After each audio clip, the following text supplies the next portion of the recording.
पाकिस्तान भारत के आंतरिक मामलों में लगातार दखल देता रहा है।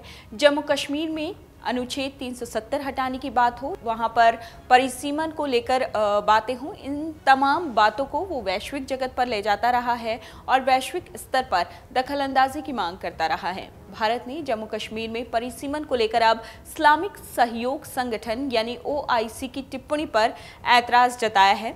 विदेश मंत्रालय के प्रवक्ता अरिंदम बागची ने साफ तौर पर कहा है कि हम इस बात से निराश हैं कि OIC सेक्रेटेरिएट एक बार फिर से भारत के आंतरिक मामलों पर अनुचित टिप्पणी कर रहा है। जम्मू कश्मीर हमारा अभिन्न हिस्सा है, अविभाज्य हिस्सा है।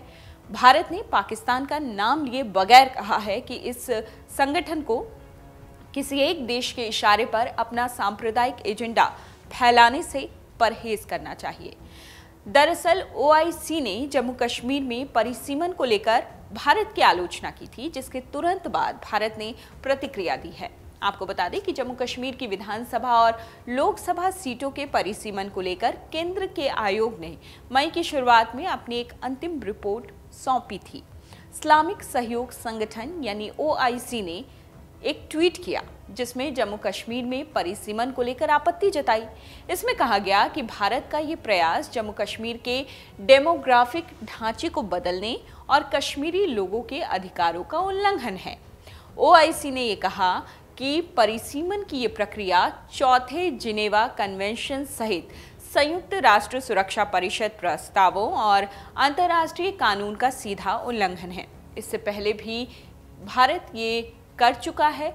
लगातार भारत आपत्तियां जता चुका है। इस तरह के कमेंट क्योंकि आते रहे हैं, पहली बार ऐसा नहीं हुआ है कि OIC ने इस तरह का कोई कमेंट किया है। भारत पहले भी इस तरह के जवाब दे चुका है OIC के। जब OIC ने ऐसी टिप्पणी की है, ये पहली दफा नहीं हुआ, वो हमने आपको बताया। पिछले महीने ही OIC ने इस्लामाबाद में अपनी विदेश मंत्री लेवल की बैठक में ऑल पार्टीज हुर्रियत कॉन्फ्रेंस के अध्यक्ष को बुलाया। इस मसले पर भी भारत ने कड़ी आपत्ति जाहिर की। कुछ हफ्ते बाद OIC ने जम्मू कश्मीर में मानवाधिकारों के उल्लंघन का आरोप लगाया। इसे लेकर OIC की मीटिंग में एक रेजोल्यूशन भी पास किया गया। संगठन ने कहा कि जब तक कश्मीर मसला सुलझा नहीं लिया जाता, तब तक स्थायी शांति हासिल नहीं होगी। विदेश मंत्रालय ने इस रेजोल्यूशन को बेतुका बताया और कहा कि ये सभी आरोप तथ्यहीन हैं, बेबुनियाद हैं। आसान भाषा में हम आपको समझाते हैं कि OIC क्या है, क्यों वो भारत के आंतरिक मामले में दखल कर रहा है। दरअसल 1967 की अरब इजराइल जंग के बाद मई 1971 में OIC की स्थापना हुई थी। इसका पूरा नाम है ऑर्गेनाइजेशन ऑफ इस्लामिक कोऑपरेशन। इसका मकसद ही है फिलिस्तीन की मदद करना और उसे इजराइल के साए से मुक्त कराना। उस वक्त इसका मकसद यही हुआ करता था। शुरुआत 30 देशों से हुई थी और आज इसके सदस्य 57 देश हैं। इनकी कुल मिलाकर आबादी करीब 180 करोड़ है। अमूमन हर दौर में सऊदी अरब का ही इस पर दबदबा रहा। इसकी दो वजह है। पहली यह है कि मुस्लिमों की आस्था के दो सबसे बड़े केंद्र यानी मक्का, मदीना दोनों सऊदी में हैं। दूसरी है आर्थिक तौर पर कोई दूसरा मुस्लिम देश सऊदी के आसपास भी नहीं भटकता है।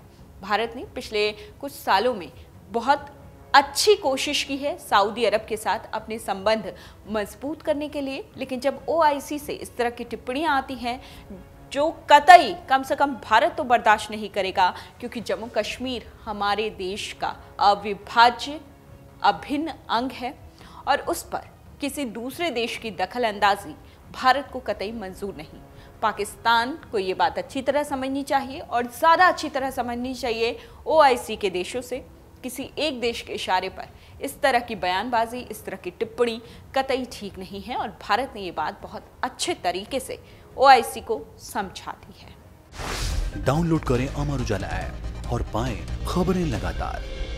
अगर आप ये वीडियो YouTube पर देख रहे हैं तो हमारे चैनल को सब्सक्राइब करें और बेल आइकन को दबाना ना भूलें। अगर आप Facebook पर ये वीडियो देख रहे हैं तो हमारे पेज को लाइक करें।